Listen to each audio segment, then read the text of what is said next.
And we'll get started in 3, 2, 1, go.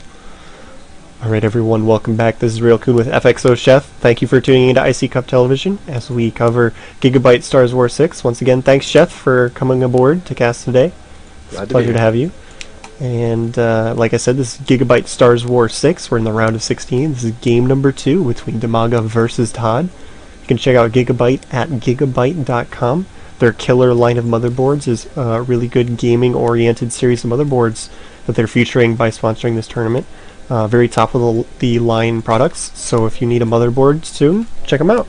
It's definitely worth looking at. Not associated with the movie The Killers. Not at all associated. No, definitely not. And we are on Terminus SE. Dimaga's going to be the red Zerg in the top position, and ToD's going to be the blue Protoss over here at the left. And Chef, before this game started, predicted the 6th drone rush. The thing is, you didn't say when he was going to do the 6th drone rush. Exactly. He's going to go for, like, the super mind game. I'm going to do the 6th drone rush 2 minutes in when you never expect it. What now, huh? Yep. It actually wouldn't work that badly against a fast expand like Nexus first build. You know, you delay that Nexus, like, indefinitely while you just take your hatch and keep droning up. You know, they have to pull a whole bunch of probes. And you eventually, you know, you just throw down a hatchery where they would put their Nexus. You can delay them for a really long time with those 6 drones. So pretty high level mind game. 6 drone rush into the expanding into your opponent's natural into spine crawlers and taking down the buildings at the ramp. Yep, sounds like a good idea. Not really, guys. Don't actually try that on the ladder. He's actually we're just messing around. Yeah, Dimaga does do things like that. Like he invented basically the Baneling bus timing that we have or we used to have in ZVT. However, you know, we're not going to say that here with ZVP, and right now on this map, I'm very interested to see how Dimaga does this. He actually is throwing down his hatch first. I always personally think that's fairly risky, but this map, it's okay because there's a lovely supply depot preventing him from getting pyloned out of his natural, and there really isn't a great place to put probes here, or cannons there, and Dimaga does have the Overlord above, just kind of checking it out and making sure. Yeah, that's actually something that a lot of people don't really do. They take it for granted, but just having your second Overlord here above your hatchery just to give vision, because the hatchery only has like a sight range of like I think a half, like 0.5 or whatever it is. It only sees a very tiny area around it, so just by having that Overlord there you can see if your opponent's cannoning you or bunkering, and just seeing that happen is such a big help. So I mean, for people who are watching and they're like, how do you beat cannon rushes rage, just send your Overlord over there. Helps a lot. Try it out. There you go. And again, nothing exciting going on right here. The Dimaga is making a few Zerglings. He's going to probably transfer a few drones over to his natural and make a second queen. Dimaga's kind of going for a good just macro up here build. ToD, on the other hand, is just doing the same thing. I imagine we'll see 2 more gateways thrown down, and this will be a standard 3-gate expansion. I'm assuming this because of the gas timing and because there's a drone in his base. When you have a drone in your base, you kind of got to be careful what you do. However, ToD did make the Stalker. The Stalker says, get out of my base right now, drone. Whereas a sentry says, I don't really care if you're in here because, you know, sentries aren't that fast and really do not do that much damage, but the Stalker will kill it very, very quickly. Yeah, the Stalker also tells him a couple other important pieces of information, because normally the Stalker does lead a little bit more into an aggressive build, and we saw that ToD actually didn't drop this next 2 gateways at the same time. He went for the second, waited a while, and then went for the third. So normally when you see the Stalker, you do have to be a little bit more careful about something aggressive coming your way. It looks like ToD is still going for some form of a 3-gate expansion, but he might do it with maybe a couple less sentries, try and save some of that gas while he takes up to something else to follow it up with, and make that follow-up attack that comes after your Nexus finishes just a little bit more strong. Dimaga is actually doing this thing again where he gets a very early evolution chamber for the +1 melee attack. This actually is very beneficial because of multiple reasons. If the Protoss goes for a very quick starport, there might be a nice +1 link timing where they can kill the expansion. Other than that, you also are able to get spore crawlers very, very early. You don't have to worry about that being built. Same with DTs. Oh, look at this. Look at what ToD just did. He's got the 3 gateways in his main. He dropped another gateway, the 4th one, at the bottom of his ramp where it would get scouted, and then made his Nexus. So Dimaga's probably thinking there's some form of a 3-gate expansion going on at the same time. The sentry count is a little bit lower, so you might be a little bit questionable, but still, if you're not paying too much attention, that's going to look like a rather normal 3-gate expand. And This is actually 4-gate into the Nexus, which, like I said, is going to allow him to get more units. His sentry count isn't as high as it normally would be, so he's going to be able to reinforce with some Stalkers if he chooses. But actually now he's going for Hallucination, is continuing to make sentries. Yep, I do like Dimaga throwing down these 2 Spine Crawlers. I feel like that's, nothing else, a safe way to do this. And ToD is actually throwing down Forge and getting Hallucination. So it looks like it is, despite there being 4 gates, it is almost like a 4-gate defensive expansion. Honestly, that's a very bad build. There's no way around it. You can do this with 3 gates, you can be safe. 4 gates is what you want to do when you're going to pressure them. ToD just, I guess, feeling a little bit confused, maybe thinking Dimaga maybe it's going to do something crazy early game, and I want to be extra safe, but unless there's pressure applied to 4 gates, I don't find it to be great. Not that I'm a huge expert on Protoss, but that's definitely what my opinion on this. Well, I mean, you get 4-gated and 3-gate expanded against quite a bit, so you're an expert on the other side of the field. Like, oh, yeah. So no reason to belittle yourself there too much, Mr. Chef. Realistically, I should say something like, all of you Protosses out there, you guys should make 5 gates before you expand. Just play defensively with it. Just play defensively with it. Don't worry about it. Just troll the viewers into playing poorly, so you get wins on the ladder. But the problem is that the people who would listen to you wouldn't be the people that you'd be facing in the ladder, so that would just be plain mean.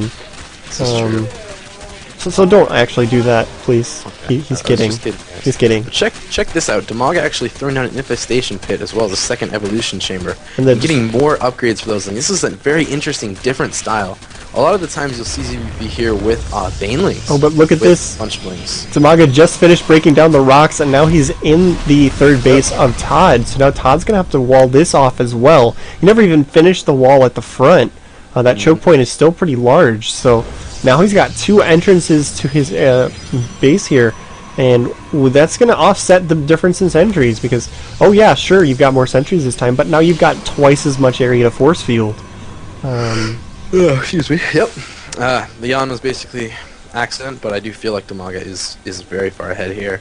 Just based on the probe count and the upgrades and the fact that he went into really fast infestors. I feel like that's a good idea in this situation. ToD playing very standard and defensively, even going into a Twilight Council, which is basically like saying, I want to blink, and Dimaga, realizing ahead of time that he's going to go blink, he's saying, well, I'm going to fungal you, so you can't. And there's got to be some really good play here by ToD to be able to get back, because this build, basically he's being hard countered, and he really didn't have a great economic start, because, for instance, he only has 47 probes to Dimaga's 54 drones, as well as that extra expansion. So I'm very interested to see if ToD can manage to hold this off. And in his favor, Dimaga really does not have a great creep spread, and Lings are actually somewhat weak against most Protoss units, especially if they're force fields properly. However, I'm very interested to see how it will work with no dropship. A lot of times Zerg will get dropship. However, Dimaga is like, nope, I'm just gonna get a hive. Which, again, just like, what are you doing, Dimaga? I don't get it. I mean, it's good, but it's risky. If you think about it, Fungal got buffed. It does better damage now, but like you're saying, I'm saying you're not going to be able to blink. At the same time, with the changes that they made, using Fungal in that way isn't quite as effective because the duration is shorter. It does higher DPS and it does more damage to armored units, so it's better at outright killing things, but it's not as good as saying you're not allowed to blink anymore. So he's only got 4 infestors on the field. If he is going to shut down the blink, he's just going to have to chain Fungal the Stalkers and outright kill them. But with that many sentries, it could be difficult. Man, he's determined to kill that Zergling, and he sent it on an attack move when it's a hallucination. Silly Void Ray. So I think that's just a mistake from him sending on an attack move instead of right-clicking. For sure. Because I was definitely rallied to go scout Dimaga's base, but since he A-moved it, it spent its whole entire fake life trying to kill that Zergling, which he just wasn't able to kill, but gosh darn it, he was determined to do it anyway. ToD actually is going into something that I feel is very smart against this. He's going into Templar. High Templar with Storm, even. If he can feed back those infestors before they can get their fungals off, that will basically completely nullify Dimaga's idea here. Do you see the problem with that going on in Dimaga's base right now? Is there? Yep, an Ultraless Cavern. Wow. Yeah. That'll be pretty good. That's really fast Ultras. And the main issue with this sort of build is that you're relying on the fact that ToD's not going to come and kill you, because the Ultra Tech is a lot of money for units that don't build very quickly. So if ToD goes and attacks, like right now, he's got Storm, he's got 3 Templars, a lot of sentries, he would be in quite a bit of danger. But if he attacks after the Ultras are out, they're going to be able to crush force fields, absorb storms very effectively because they're freaking Ultralisks, and just do a lot of damage. And with the ability to crush those force fields, that'll let the Zerglings get in and do more damage. It'll mean that, you know, the Infestors might possibly have a better chance of, you know, doing some damage.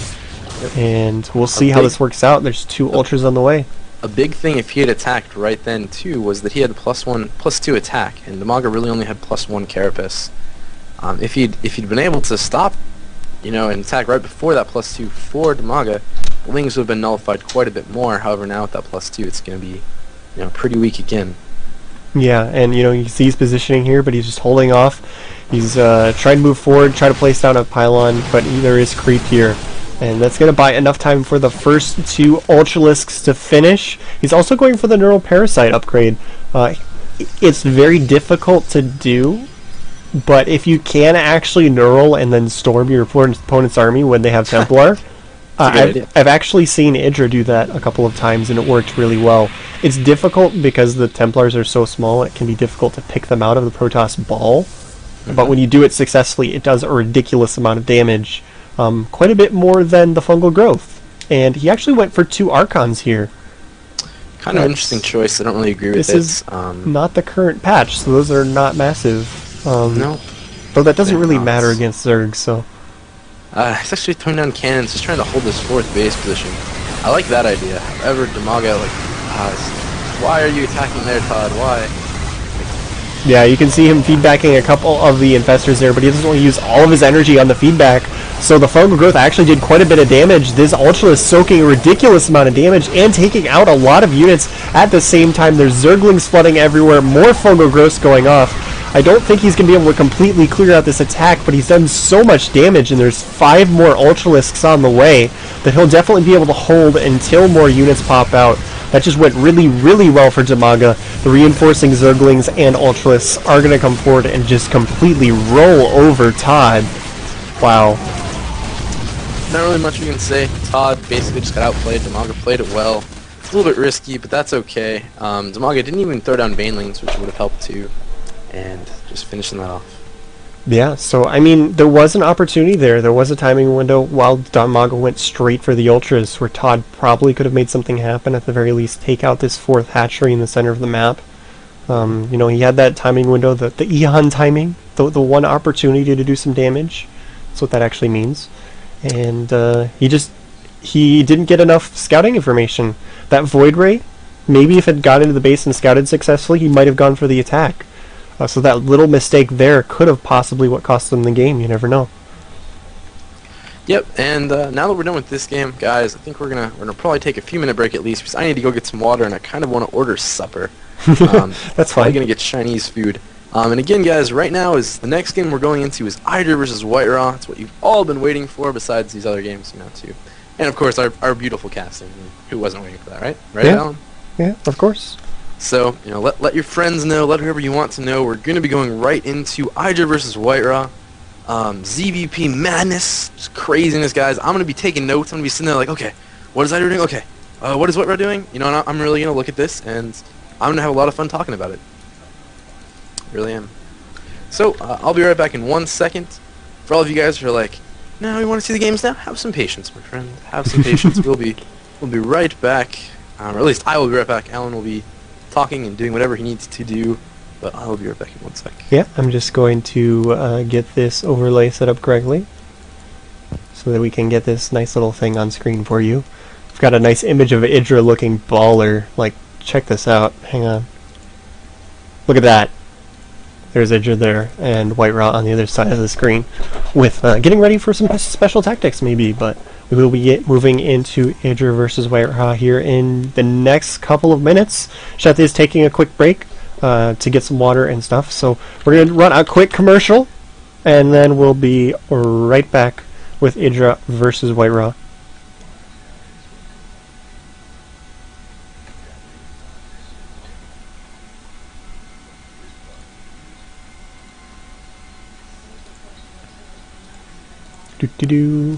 Hang on, I'm loading up the replay and fixing the overlay. those sorts of things. Just give me a second.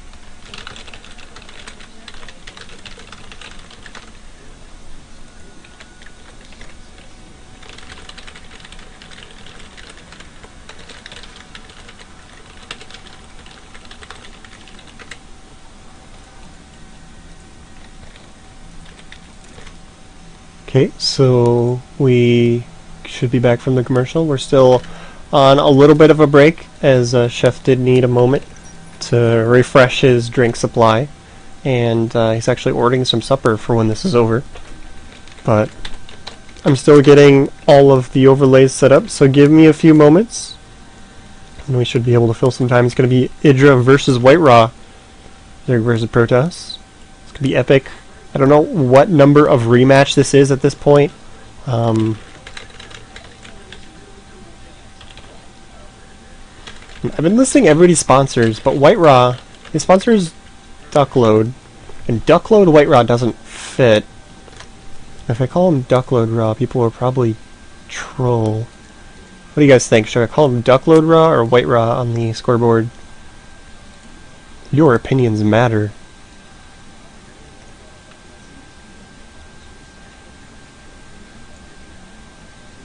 White Raw, White Raw, White Raw. Okay, I see a lot more White Raw than Duckload, so he's gonna be White Raw.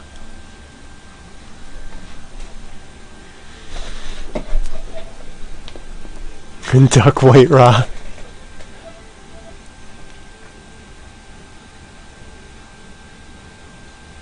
Okay, he'll be White Raw. Yeah, people are spamming just a little bit in chat right now. As you can see, Idra versus White Raw is incoming. This is Railcoon. Chef's going to be co-casting with me, but he did have to step away from the computer for a few moments. So we're just hanging out for a couple of minutes here while we wait for him to return. And then we'll be good to go between Idra and White Raw. As you can see on screen, Idra did not actually defeat anyone in the previous round. He was scheduled to go up against MVP. But MVP had to withdraw due to scheduling conflicts with the GSL. It was a little bit unfortunate because we had previously moved a couple of the matches around due to scheduling issues. But MVP's match was like one of the last ones in the schedule, so they actually didn't have any room to reschedule him. So we wound up just having to withdraw. Idra moved directly into the round of 16, and he's going to be facing his first opponent here in White Raw. And these two players have quite a bit of history. They've played several times before. White Raw did have to beat Rev Time in the previous round. He's actually a pretty good Chinese Zerg player. He's well known for his special tactics. I don't know why we didn't list the special tactics on the overlay. Come on. Like, this isn't pre-recorded. What are you talking about? Why are you trolling? I'm talking to chat right now. So, you know, he's a really well-known Protoss player. He's got really good control. He likes to use those special tactics, but he's also really good at playing those macro games if he decides to do that as well. He's got quite a big history of tournaments that he's won, as you can see in front of you. The SC Reddit Invitational, the Root Gaming Warzone, Home Story Cup, all on the same day. That's actually pretty impressive. So that's only a small portion of the things that he has won at this point, but winning 3 tournaments in the same day is actually rather difficult to do. That's a lot of StarCraft. And White Raw is a very talented fellow. He's going to be going up against Idra. Like I've stated previously, if you're still just tuning in, Chef is going to be my co-caster here, but waiting. Oh, hello! Welcome back. Thank you. We were just waiting for you to return. Waiting with bated breath. My apologies. Welcome back. Did you order your food? Yep, ordered Chinese. Check out this troll. I'm gonna say it's a troll, and still people will fall for it. But hey, Railcoon. Actually, side point. Why is there no game 3 for this match? What? Is that your troll? What? What do you mean? Wow. You are such a troll. For people who don't know, that the replay pack that we have is unspoilered, so every game is in its own replay folder. So, yeah, he's just trolling right now, but people are still going to believe him. And that's why you're a terrible, terrible person. No, I'm kidding. Kidding. You're awesome. Making hurt it with my hands. We're on one more quick commercial, and then we'll be right back with EG Idra versus White Raw. Duckload White Raw. So stick around.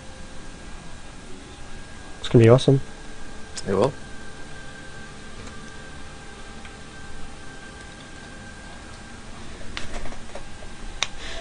Chef trying to troll is a little bit like Chef trying to BM. It's just so much against his nature that he has to work really hard to do it.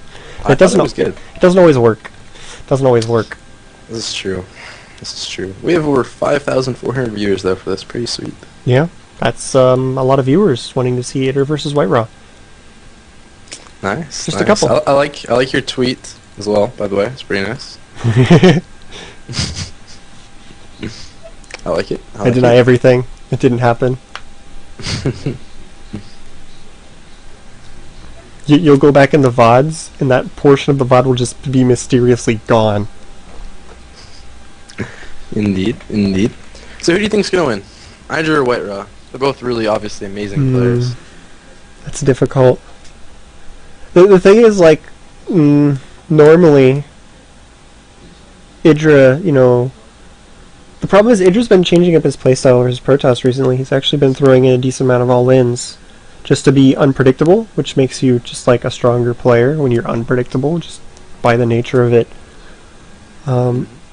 These two have had some really close series before, so I think that level of unpredictability that Idra's been throwing into his play will help out as long as he doesn't like just completely fail an all-in or something like that. Because then in a best-of-3 series, losing a game like that just puts you really far behind. So I want to say Idra has a little bit of an advantage because he has been changing up his playstyle recently, so it helps him out in the mind games a little bit. But so yeah, I'm leaning for Idra. I think Idra's gonna win. Okay, very cool. Well, we've been discussing this for a bit, and you guys have been waiting for this for a really long time. So all of you guys who showed such patience, are you ready to give them good games? Are we? Do you really want Idra versus White Raw? I'm pretending to be Blizzard right now. Like, do you really want Idra White Raw? Is that actually what you want? Seriously, guys? I mean, do you really? Because I mean, that's something. It's like we could do something else, you know. So, like, see, like, I'm just kidding now, but. If anyone thinks I'm serious, no, and they're both better than me. But, you know, I just got to say that because there's more person who's like, oh, Sheth was serious when he said... No, just kidding. The thing is, you always talk down about yourself, so that wouldn't actually be too far out of character for you to do that. So, actually, we're going to run the intro real quick, and then we'll start with Idra versus White Raw. Yep, mop up for the interview. Or for the intro. I'm just kidding. Bob didn't actually do the intro. Mop up does everything, you just don't realize it. Yeah, okay, so we're going to run the intro. Right back with EG Idra versus White Raw. Okay.